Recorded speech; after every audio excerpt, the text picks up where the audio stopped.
اعوذ باللہ من الشیطان الرجیم بسم اللہ الرحمن الرحیم وَلَقَدْ صَرَّفْنَا فِي هَذَا الْقُرْآنِ لِلنَّاسِ مِنْ كُلِّ مَثَلٍ وَكَانَ الْإِنسَانُ أَكْثَرَ شَيْءٍ جَدَلًا وَمَا مَنَعَ النَّاسَ أَنْ يُؤْمِنُوا إِذْ جَاءَهُمُ الْهُدَى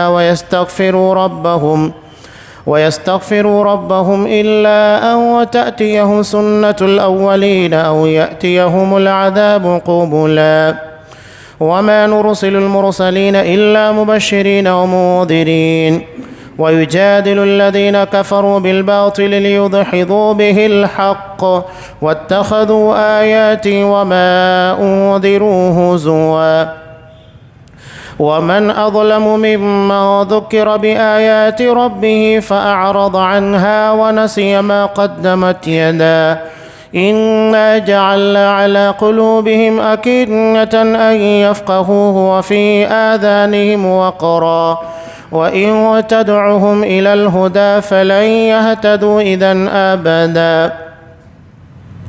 وربك الغفور ذو الرحمة لو يؤاخذهم بما كسبوا لعجل لهم العذاب بل لهم موعد لن يجدوا من دونه موئلا وتلك القرى أهلكناهم لما ظلموا وجعلنا لمهلكهم موعدا.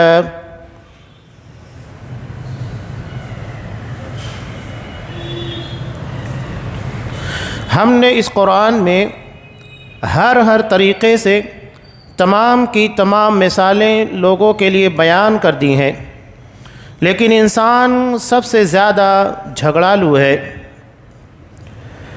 لوگوں کے پاس ہدایت آ چکنے کے بعد انہیں ایمان لانے اور اپنے رب سے استغفار کرنے سے صرف اس چیز نے روکا کہ اگلے لوگوں کا سا معاملہ انہیں بھی پیش آئے یا ان کے سامنے کھلم کھلا عذاب موجود ہو جائے۔ ہم تو اپنے رسولوں کو صرف اس لیے بھیجتے ہیں کہ وہ خوشخبریاں سنا دیں اور ڈرا دیں۔ کافر لوگ باطل کے سہارے جھگڑتے ہیں اور چاہتے ہیں کہ اس سے حق کو لڑکھڑا دیں۔ انہوں نے میری آیتوں کو اور جس چیز سے ڈرایا جاتا ہے اسے مذاق بنا ڈالا۔ اس سے بڑھ کر ظالم کون ہے جسے اس کے رب کی آیتوں سے نصیحت کی جائے وہ پھر بھی منہ موڑے رہے اور جو کچھ اس کے ہاتھوں نے آگے بھیج رکھا ہے اسے بھول جائے۔ بے شک ہم نے ان کے دلوں پر پردے ڈال دیے ہیں کہ وہ اسے نہ سمجھیں اور ان کے کانوں میں گرانی ہے۔ گو تو انہیں ہدایت کی طرف بلاتا رہے لیکن یہ کبھی بھی ہدایت پانے والے نہیں ہیں۔ تیرا پروردگار بہت ہی بخشش والا اور مہربانی والا ہے۔ وہ اگر ان کے اعمال کی سزا میں پکڑے تو بے شک انہیں جلدی عذاب دے، بلکہ ان کے لیے ایک وعدہ کی گھڑی مقرر ہے جس سے وہ سرکنے کی ہرگز جگہ نہیں پائیں گے۔ وہ بستیاں جنہیں ہم نے ان کے مظالم کی بنا پر غارت کر دیا اور ان کی تباہی کی بھی ہم نے ایک میعاد مقرر کر رکھی تھی۔ سورہ کہف آیت نمبر 54 سے آیت نمبر 59۔ محترم سامعین، عزیز ماں اور بہنوں، اس سے قبل قرآن مجید میں جو باتیں بیان کی گئیں وہ اللہ کی طرف سے اس کی توحید اور خاص طور سے آخرت کے پر یقین ان چیزوں کو سمجھانے کے لیے تھی۔ اس کے بعد قرآن مجید جو بات بیان کر رہا ہے کہ وَلَقَدْ صَرَّفْنَا فِي هَذَا الْقُرْآنِ لِلنَّاسِ مِنْ كُلِّ مَثَلٍ، ہم نے اس قرآن میں ہر طریقے سے تمام کی تمام مثالیں لوگوں کے لیے بیان کر دی۔ ساری مثالیں، چاہے ایک بہت پڑھا لکھا ہو یا جاہل طبقے کا ہو یا وہ ڈاکٹری لائن کا ہو، انجینئرنگ لائن کا ہو یا کھیتی باڑی کرنے والا، ہر کسی کے لیے قرآن مجید کے اندر مثالیں موجود ہیں، احکامات موجود ہیں۔ قرآن کے نزول کا مقصد ہی انسانوں کو ہدایت دینا ہے، جیسا کہ اللہ نے بیان کیا ہدی للناس، یہ قرآن تمام لوگوں کے لیے ہدایت ہے۔ جب یہ تمام لوگوں کے لیے ہدایت ہے تو ہر کسی کے سمجھنے کے لیے اس میں دلائل اور مثالیں ہونا ضروری ہے، اور قرآن نے ساری مثالیں دے دیں، لیکن اس کے باوجود اللہ بیان کر رہا ہے وَكَانَ الْإِنسَانُ أَكْثَرَ شَيْءٍ جَدَلًا، لیکن انسان سب سے زیادہ جھگڑالو ہے۔ ایک روایت میں ہے نبی کریم صلی اللہ علیہ وسلم حضرت علی اور حضرت فاطمہ رضی اللہ تعالیٰ عنہما ان دونوں کے پاس گئے اور جا کر کہا کہ تم لوگ تہجد کے وقت بیدار کیوں نہیں ہوتے ہو؟ تو حضرت علی رضی اللہ تعالیٰ عنہ نے کہا کہ اللہ ہماری روحیں قبضوں کیے ہوتا ہے، یعنی ہم سوئے رہتے، وہ اگر چھوڑ دے تو ہم بیدار ہو جائیں گے۔ آپ صلی اللہ علیہ وسلم وہاں سے اپنی ران کے پر ہاتھ مارتے ہوئے نکلے اور اسی آیت کو تلاوت کر رہے تھے کہ وَكَانَ الْإِنسَانُ أَكْثَرَ شَيْءٍ جَدَلًا، کہ انسان بڑا ہی جھگڑالو ہے، یعنی وہ دلیل اخذ کرنے کی کوشش کرتا ہے اپنے حق میں۔ اب یہاں انسان کے تعلق سے قرآن مجید نے جو بیان کیا کہ انسان بڑا جھگڑالو ہے، آج آپ دیکھیے کہ انسان کے درمیان کس قدر تنازعات ہے۔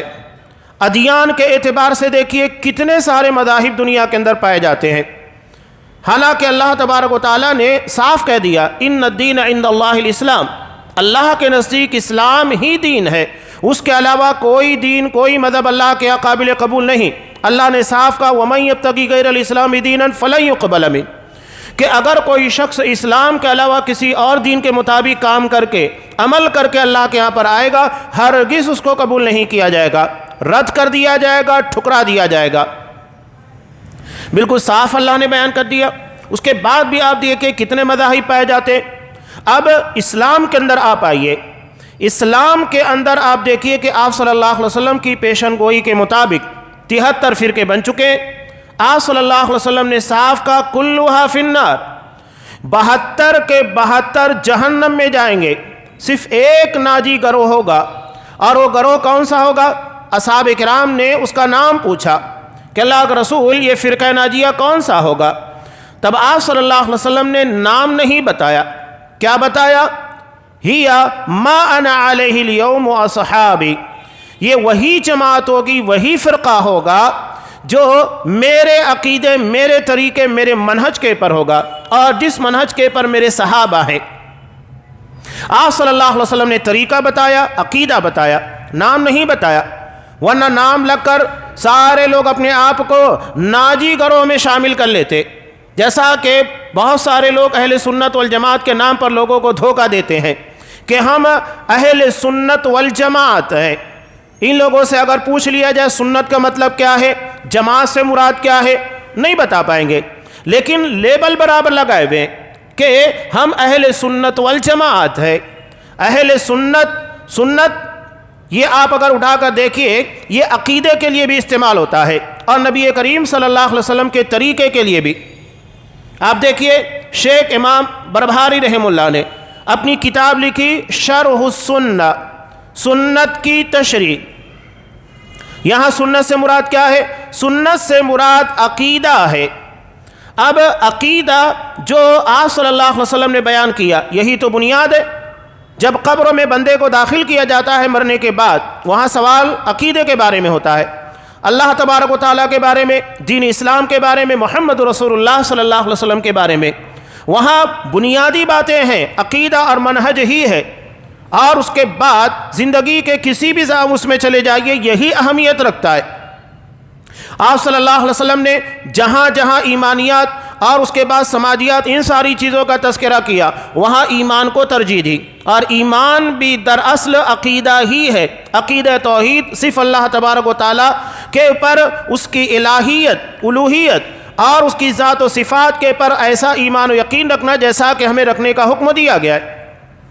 لوگ ایمان ایمان کہتے ہیں، سورہ انعام میں اللہ تبارک و تعالیٰ نے کیا بیان کیا؟ الذین آمنوا ولم یلبسوا ایمانہم بظلم، جو ایمان لے کر آئے اور انہوں نے اپنے ایمان میں ظلم کی ملاوٹ نہیں کی، آمیزش نہیں کی، اولئک لہم الامن وہم مہتدون، یہی لوگ امن والے ہیں اور یہی ہدایت یافتہ ہے۔ اب جب اس آیت کی تشریح میں، جیسا کہ امام بخاری رحمۃ اللہ علیہ نے ایک روایت کو نقل کیا جب یہ آیت نازل بھی حضرت عبداللہ ابن مسعود رضی اللہ تعالیٰ عنہ کہتے ہیں کہ اصحاب کرام نے کہا کہ اینا لم یظلم نفسا، اللہ کا رسول ہم میں کا کون شخص ہے جو اپنے آپ کے پر ظلم نہیں کرتا، جبکہ اللہ نے یہاں پر مطالبہ کیا ہے کہ وَلَمْ يَلْبِسُوا إِيمَانَهُمْ بِظُلْمٍ، انہوں نے اپنے ایمان کے ساتھ ظلم کی ملاوٹ نہیں کی، مکسنگ نہیں کی۔ تو ہم لوگ تو ظلم کرتے، زیادتیاں کرتے۔ تب آپ صلی اللہ علیہ وسلم نے کہا کہ اللہ کے بندوں، یہاں ظلم سے مراد وہ نہیں ہے جو تم سمجھ رہے ہو، بلکہ یہاں پر ظلم سے مراد شرک ہے۔ کیا تم نے حضرت لقمان کا یہ قول نہیں پڑھا، ان الشرک لظلم عظیم، یقیناً شرک سب سے بڑا ظلم ہے؟ تو یہاں ظلم سے مراد شرک ہے۔ اور ایک بات یہاں پر یہ بھی واضح ہوئی، جو لوگ قرآن و حدیث کے تعلق سے دعویٰ کرتے ہیں کسی عالم کی ضرورت نہیں، کسی شارع کی ضرورت نہیں، کسی فقیہ کی ضرورت نہیں، ہم ڈائریکٹ قرآن و حدیث کو پڑھیں گے، سمجھ جائیں گے۔ اب بتائیے، قرآن اصحاب کرام کے سامنے نازل ہوا، اس کے بعد بھی انہوں نے قرآن کے سمجھنے میں غلطی کر دی۔ قرآن کہہ رہا ہے کہ جنہوں نے اپنے ایمان کے ساتھ ظلم کی ملاوٹ نہیں کی، وَلَمْ يَلْبِسُوا إِيمَانَهُمْ بِظُلْمٍ، تو انہوں نے یہ سمجھ لیا کہ عام معاملات زندگی کا ظلم ہے، جبکہ وہاں مراد شرک ہے، جیسا کہ آپ صلی اللہ علیہ وسلم نے وضاحت کی۔ اس کا مطلب یہ ہے کہ قرآن و حدیث کو سمجھنے کے لیے تشریحات کی، علماء کی ضرورت ہے، اس کے بغیر ہم قرآن و حدیث کو صحیح طور پر نہیں سمجھ سکتے۔ آج یہ جو انجینئر محمد علی مرزا کا فتنہ پیدا ہوا یا منکرین حدیث کا فتنہ پیدا ہوا، بعض لوگوں نے صلاۃ کا مطلب ایک ہوتا ہے دعا، عربی زبان میں صلاۃ کا کئی مطلب ہے، اس میں سے ایک مطلب ہے دعا۔ اب ان لوگوں نے کہا کہ نماز جو ہم لوگ ادا کر رہے ہیں یہ غلط ہے، اس لیے کہ صلاۃ کا مطلب دعا ہوتا ہے، ہم کو دعا کرنی چاہیے، ختم ہو گئی بات۔ اس طرح منکرین حدیث کا ایک طبقہ نکل گیا، وہ نماز کو تسلیم ہی نہیں کرتے، کہتے ہیں کہ جہاں جہاں قرآن مجید کے اندر صلاۃ کا لفظ استعمال ہوا یہ دراصل دعا کے لیے استعمال ہوا ہے، لہذا دعا کرنا چاہیے۔ اپنی مرضی، اپنے فہم کو ان لوگوں نے معتبر مانا اور نبی کریم صلی اللہ علیہ وسلم کی تشریعات، آپ کی حدیث کو چھوڑ دیا، منکرین حدیث بن گئے۔ یہ مسائل پیدا ہوئے تو یہ انجینئر محمد علی مرزا کا بھی جو جدید فتنہ جو سوشل میڈیا کے پر چھایا ہوا ہے، تو یہ کیا مسئلہ ہے؟ اور کینیڈا کے اندر بیٹھا ہوا ایک شخص ابو خدیجہ، یہ وہی کہتا ہے کہ ہمیں قرآن و حدیث کو سمجھنے کے لیے کوئی ضرورت نہیں کہ عالموں کے بیان کو سنا جائے یا علماء سے رابطہ رکھا جائے، بلکہ قرآن ہم خود پڑھیں گے، خود سمجھیں گے، کسی عالم کی کوئی ضرورت نہیں۔ یہ دراصل قرآن و حدیث کو اپنا معنی پہنانا چاہتے ہیں، اس لیے کہ علماء یہ قرآن و حدیث کی معنویت اور اس کے صحیح تعبیر کے چوکی دار ہیں، یہ غلط معنی کو قرآن و حدیث کے اندر داخل نہیں ہونے دے سکتے۔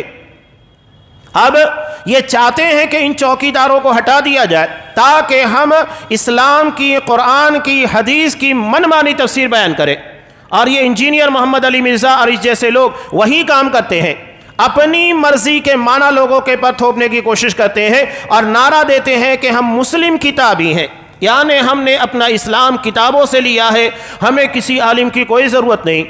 حالانکہ اس جاہل کو کون سمجھائے کہ اگر عالم کی ضرورت نہیں ہے، کتاب سے اسلام کو سیکھا جا سکتا ہے، تو پھر تجھے لوگوں کے سامنے بیان کرنے اور اس طرح کی تقریریں کرنے کی ضرورت کا؟ جو نہ عالم ہے، نہ قرآن صحیح طریقے سے پڑھ سکتا ہے، جاہل آدمی ہے، وہ یہ بیان کر رہا ہے کہ کیا مطلب ہوتا ہے، جس کی جہالت کا مظاہرہ یہ ہے کہ سورہ انعام کی آیت جہاں نبی کریم صلی اللہ علیہ وسلم کو حکم دیا گیا فَبِهُدَاهُ مُقْتَدِي، 18 انبیاء کرام کا تذکرہ کرنے کے بعد نبی کریم صلی اللہ علیہ وسلم کو اللہ نے حکم دیا کہ آپ بھی انہی کی ہدایت، یعنی ہدایت توحید، اس کی پیروی کیجئے۔ اور جو آیت میں نے ابھی پیش کی الذین آمنوا ولم یلبسوا ایمانہم بظلم، یہ بھی اسی سے جڑی ہوئی ہے۔ اس کے بعد یہ آیتیں اور آگے چل کر آپ کو حکم دیا گیا فَبِهُدَاهُ مُقْتَدِي، آپ کو حکم دیا جا رہا ہے کہ آپ انہی انبیاء کی ہدایت توحید کے پر چلیے، آپ کو حکم دیا گیا۔ یہ ترجمہ جاہل کرتا ہے، جسے عربی آتی نہیں ہے تو ترجمہ کہاں سے کرے گا؟ وہ کہہ رہا ہے کہ آپ نے اپنے سے پہلے انبیاء کی ہدایت کی پیروی کی، جبکہ قرآن کیا حکم دے رہا ہے؟ آپ کو ان کی ہدایت کی پیروی کرنا ہے۔ حکم اور ماضی کے اندر بڑا فرق ہے، یہ ماضی کے اندر لے جا رہا ہے، پاسٹ کے اندر لے کر جا رہا ہے، جبکہ وہ آرڈر ہے، حکم ہے۔ یہ اس کی جہالت ہے، اور بڑی بڑی جہالتیں جو بالکل عام ہیں۔ بہرحال یہ آپ صلی اللہ علیہ وسلم نے کہا کہ میری امت 73 فرقوں میں بٹ جائے گی، اور بٹنے کے بعد ہم دیکھ رہے ہیں کہ کس قدر آپس کے تنازعات اور اختلافات ہیں۔ علامہ زی ایک ہی مسلک کے ماننے والوں کے درمیان بھی اختلافات، ایک ہی بلکہ ایک ہی مزارکے پر آپ نے دیکھا جھگڑا چل رہا ہے، ایک ہی مسلک کے اندر جھگڑے جاری ہوتے ہیں۔ یہ تنازعات ہے، وہی چیز ہے جو قرآن بیان کر رہا ہے۔ انسان بڑا جھگڑالو ہے، ہر جگہ اسے تنازع ملے گا، میراث میں جھگڑا ملے گا، معاملات کے اندر جھگڑا ملے گا، تجارتوں میں جھگڑا ملے گا، آپسی معاملات کے اندر جھگڑے ملیں گے۔ یہ دراصل قرآن و حدیث سے دوری کا نتیجہ ہے۔ جتنا دور ہوں گے اتنے مسائل پیدا ہوں گے۔ اصحاب کرام ان لوگوں کے درمیان اختلافات اور جھگڑے کیوں نہ کے برابر تھے، اور اگر ہوئے بھی فوری طور کے پر دلیل کے آنے کے بعد انہوں نے اپنے آپ کو سرنڈر کر دیا۔ وہاں انہوں نے اپنی رائے یا اپنی عقل کو ترجیح نہیں دی، حکم آ گیا، فوری طور کے پر سرنڈر ہو گئے۔ جیسا کہ ترمذی کی روایت میں حاملہ کی مدت کے تعلق سے ایک سوال حضرت عبداللہ ابن مسعود رضی اللہ تعالیٰ عنہ کے پاس آیا، اور وہاں پر حضرت ابو ہریرہ رضی اللہ تعالیٰ عنہ بھی تھے۔ تب حضرت عبداللہ ابن مسعود رضی اللہ تعالیٰ عنہ نے کہا مسئلہ یہ ہوا کہ ایک صحابیہ کے شوہر کا انتقال ہو گیا، اور یہ آپ صلی اللہ علیہ وسلم کی وفات کے بعد کا مسئلہ ہے، اس لیے کہ آپ ہوتے تو سوال آپ سے ہوتا۔ آپ صلی اللہ علیہ وسلم کی وفات کے بعد کا مسئلہ، تو 40 دن کے بعد اس صحابیہ کے ہاں ولادت ہوئی۔ اب سوال یہ پیدا ہوا کہ اس کی عدت کیا ہوگی؟ حضرت عبداللہ ابن مسعود رضی اللہ تعالیٰ عنہ نے کہا کہ وہ لمبی مدت، یعنی شوہر کی وفات کے بعد جو مدت ہوتی ہے عدت، وہ گزارے گی 4 مہینہ 10 دن۔ حضرت ابو ہریرہ رضی اللہ تعالیٰ عنہ نے کہا کہ نہیں، یہ مناسب نہیں ہے۔ آخر کار یہ مسئلہ حضرت عائشہ رضی اللہ تعالیٰ عنہ کے پاس گیا، تب حضرت عائشہ رضی اللہ تعالیٰ عنہ نے کہا کہ نبی کریم صلی اللہ علیہ وسلم کے پاس بھی یہ مسئلہ آیا تھا، تو آپ صلی اللہ علیہ وسلم نے وہاں پر بھی یہی کنڈیشن تھی، تو آپ صلی اللہ علیہ وسلم نے کہا کہ وضع حمل ہی اس کی مدت کے خاتمے کا اعلان ہے، جیسا کہ سورہ طلاق میں اللہ تبارک و تعالیٰ نے ارشاد فرمایا وَأُولَاتُ الْأَحْمَالِ أَجَلُهُنَّ أَن يَضَعْنَ حَمْلَهُنَّ، کہ حاملہ عورتوں کی عدت وضع حمل ہے، چاہے طلاق میں ہو یا تو پھر شوہر کی وفات کے بعد کا مسئلہ ہو، دونوں کے اندر وضع حمل ہو گیا، اس کی عدت ختم ہو گئی، چاہے وہ دوسرے دن ہی کیوں نہ ہو جائے۔ یہاں اسے انتظار نہیں کرنا ہے ثلاثۃ قروء 3 حیض 3 ماہواری کا، یا تو شوہر کے مرنے کے بعد 4 مہینہ 10 دن کا۔ ہاں اگر وہاں سے لے کر 9 مہینے کا پیریڈ ہے تو پورا 9 مہینہ اسے عدت گزارنا ہوگا، اس لیے کہ وضع حمل کو قرآن نے عدت قرار دیا۔ حضرت عبداللہ ابن مسعود رضی اللہ تعالیٰ عنہ جیسے ہی دلیل آ گئی سرنڈر ہو گئے، اپنی بات کو واپس لے لیا کہ میری بات قرآن کے اور نبی کریم صلی اللہ علیہ وسلم کے فیصلے کے خلاف ہے، میری بات نہیں لی جائے، قرآن و حدیث کے فیصلے کو تسلیم کیا جائے۔ یہی دراصل معیار تھا، اس لیے ان لوگوں کے درمیان اختلافات نہیں تھے۔ عام معاملات میں بھی اختلافات ہوتے، آپ صلی اللہ علیہ وسلم جیسی دلیل دیتے، اللہ کی طرف سے فرمان سناتے، معاملہ ختم ہو جاتا۔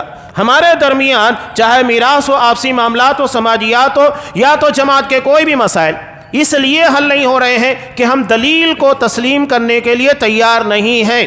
دلیل کو اگر مان لیں تو اختلافات ختم ہو جائیں گے۔ جو قرآن اوس اور خزرج کے درمیان کے 110 سالہ اختلافات کا خاتمہ کر سکتا ہے، وہ ہمارے چند و معمولی چھوٹے موٹے اختلافات کا خاتمہ کیوں نہیں کر سکتا؟ قرآن کی تاثیر میں کوئی کمی واقع نہیں ہوئی ہے، بلکہ اس تاثیر کو اخذ کرنے، اسے لینے میں کمی واقع ہوئی ہے، لہذا یہ چیزیں ہمارے سامنے ہیں۔ انسان بڑا جھگڑالو ہے۔ مسلک کے بنیاد کے پر دیکھیے کیسے جھگڑے ہو رہے ہیں، دلائل دینے کے بعد بھی ماننے کو تیار نہیں۔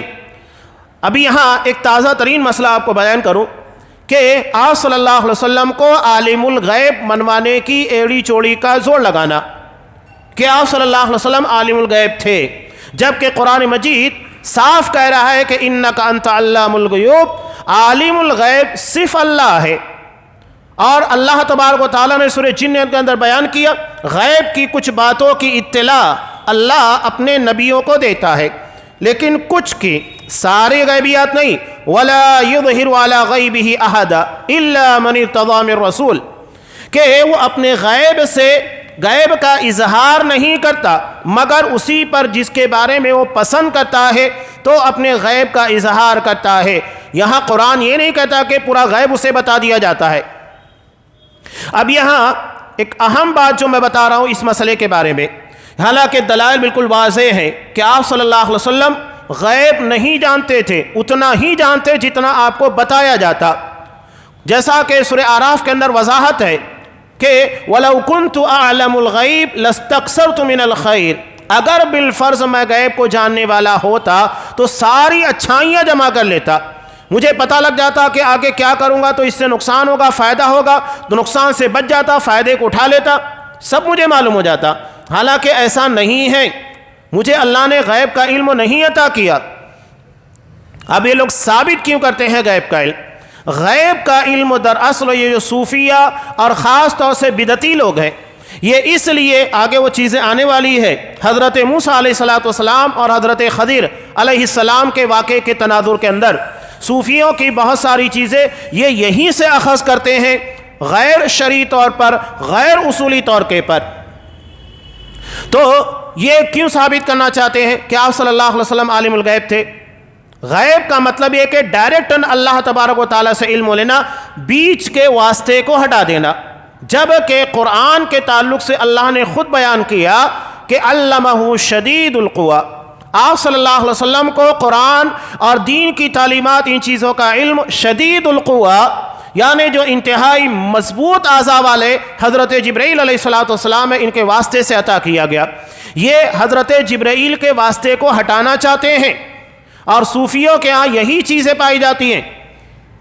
وہ کہتے ہیں تمہارا علم جو ہے یہ منقول ہے، نقل کیا گیا، یعنی نبی کریم صلی اللہ علیہ وسلم سے صحابہ نے لیا، انہوں نے نقل کیا تو تابعین تک پہنچا، تابعین نے نقل کیا تو تبع تابعین تک یہ نقل ہوتے ہوئے آیا ہے، منقول ہے. اور ہمارا جو علم ہے یہ سینہ بسینہ چلتا ہے. تمہیں علم حاصل کرنے کے لیے واسطے کی ضرورت پیش آتی ہے، ہمیں واسطے کی ضرورت پیش نہیں آتی، بلکہ ڈائریکٹ ہمیں علم عطا کیا جاتا ہے. یہی ان لوگوں کے یہاں پر یہ صوفیت کی جو بنیاد ہے اسی وجہ سے ہے کہ آپ صلی اللہ علیہ وسلم اور اللہ کے درمیان جو واسطہ ہے حضرت جبرائیل، اس کو ہٹانے کی کوشش کرتے ہیں. تو یہ انسان کے بارے میں قرآن مجید نے کہا کہ بڑا جھگڑالو ہے. وَمَا مَنَعَ النَّاسَ أَن يُؤْمِنُوا إِذْ جَاءَهُمُ الْهُدَىٰ، لوگوں کے پاس ہدایت آ چکنے کے بعد انہیں ایمان لانے اور اپنے رب سے استغفار کرنے سے صرف اس چیز نے روکا کہ اگلے لوگوں کا سا معاملہ انہیں بھی پیش آئے یا ان کے سامنے کھلم کھلا عذاب موجود ہو. تقدیر کے اندر لکھا تھا یہ لوگ نہیں مانیں گے، لہذا تقدیر کے مطابق ان لوگوں کے پر عذاب آیا. دلیل کے آنے کے بعد ان لوگوں نے نہ تو دلیل کو مانا اور نہ اپنی غلطی کو تسلیم کرتے ہوئے اللہ سے استغفار کیا. نتیجہ کیا ہوا؟ اللہ کا عذاب ان لوگوں کے پر آیا. آگے اللہ بیان کر رہا ہے وَمَا نُرْسِلُ الْمُرْسَلِينَ إِلَّا مُبَشِّرِينَ وَمُنذِرِينَ، ہم نے تو رسولوں کو صرف اس لیے بھیجا تاکہ وہ لوگوں کو بشارت دے اور خبردار کرے. یہ رسولوں کی بعثت کا مقصد ہے.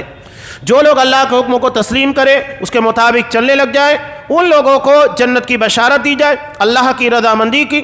اور جو نہیں اسے قبول کرتے ہیں انہیں خبردار کیا جائے کہ یہ انجام تمہارے لیے بہتر نہیں ہوگا. وَيُجَادِلُ الَّذِينَ كَفَرُوا بِالْبَاطِلِ، لیکن انکار کرنے والے کافروں نے انہوں نے باطل کے ذریعے سے حق کو دبانے کی کوشش کی.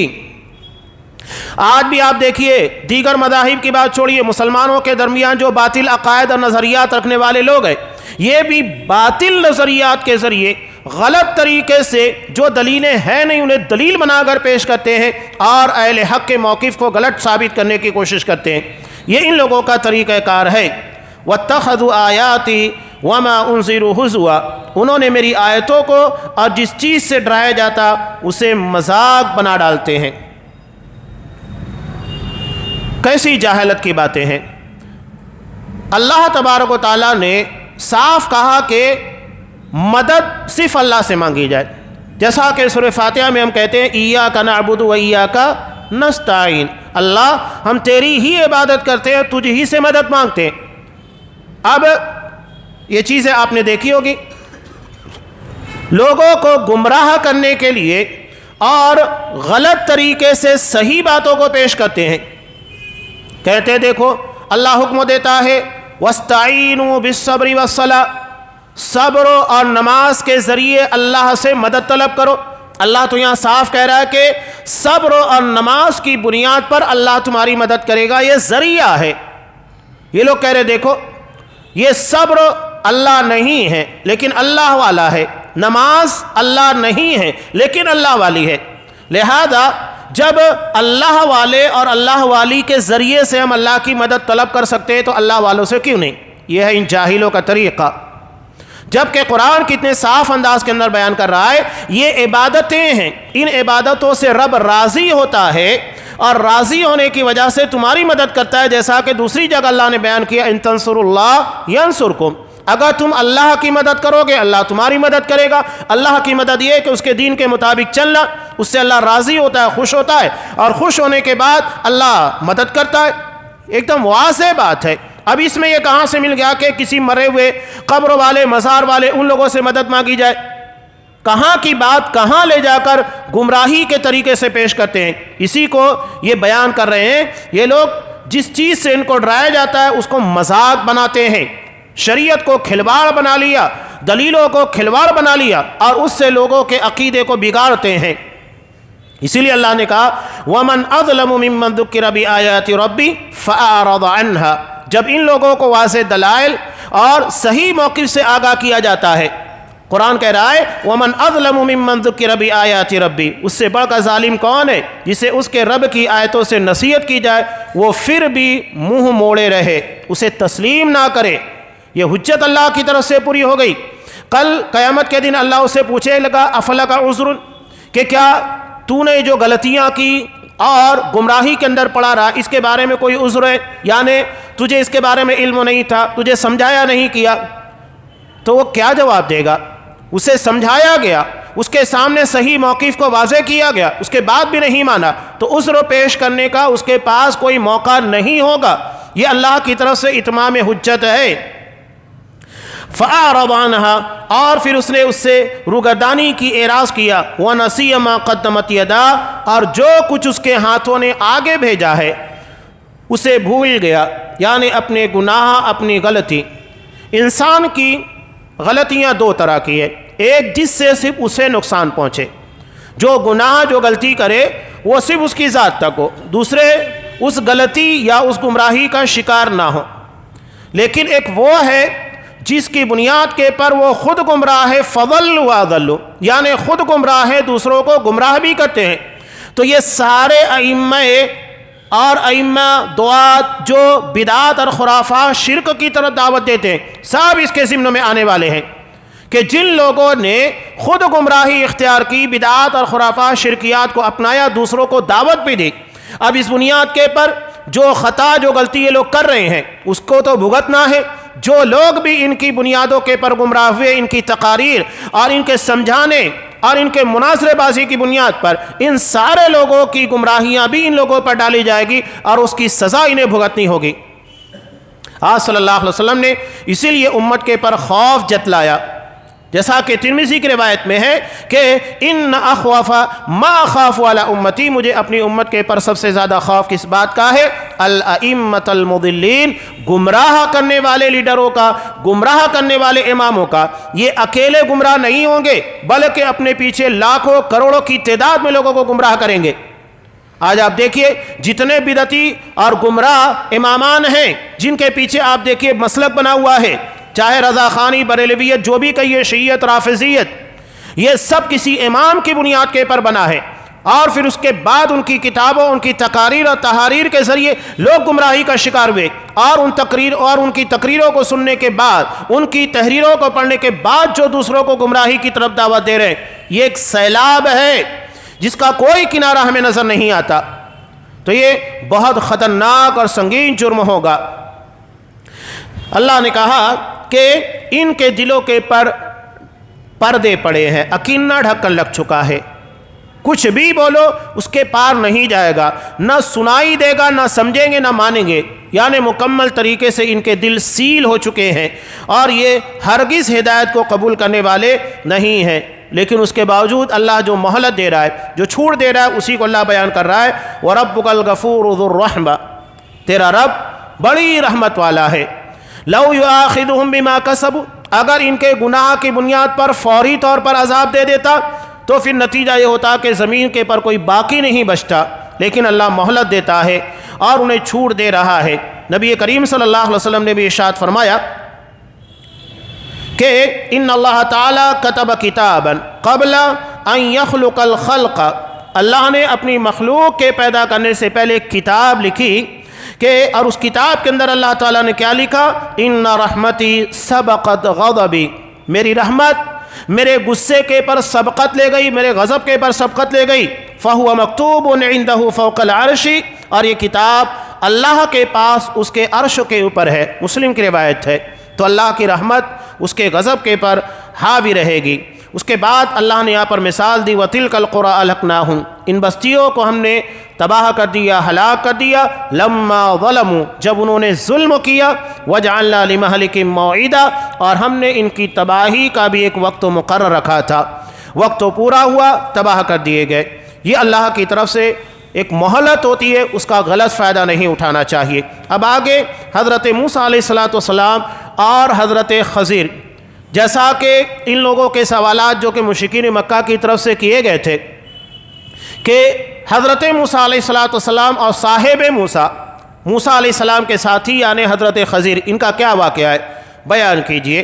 اب یہاں اس واقعے کی تفسیر بیان کی جا رہی ہے، بہت ہی اہم واقعہ ہے، اور اس واقعے کے اندر جو صوفیہ غلط طریقے سے اپنے آپ کو حضرت خضر کی طرف منسوب کرنا چاہتے ہیں، انشاءاللہ اس کی تردید بھی ہوگی۔ ساری وضاحت اس واقعے کے اندر ہے جو آئندہ کے درس میں انشاءاللہ آپ لوگوں کے سامنے بیان کیا جائے گا۔ اللہ تبارک و تعالیٰ سے دعا ہے کہ ہمیں جھگڑے، خاص طور سے عقیدہ و منہج کے جو اختلافات ہیں، ان چیزوں سے محفوظ رکھے، آپسی رنجشوں سے، آپسی اختلافات سے، جو بھی ہے، اس لیے کہ یہ دین کو مٹانے والے، ہمارے اعمال کو تباہ کرنے والے۔ اللہ تبارک و تعالی ہمیں ان سارے فتنوں سے محفوظ رکھے، دین کے پر اسی طرح استقامت عطا فرمائے جیسا صحابہ دین کے پر عمل کر رہے تھے، انہی کی طرح ہمیں ایمان لانے اور دین کے پر چلنے کی توفیق دے۔ آمین۔ وآخر دعوانا ان الحمد للہ رب العالمین۔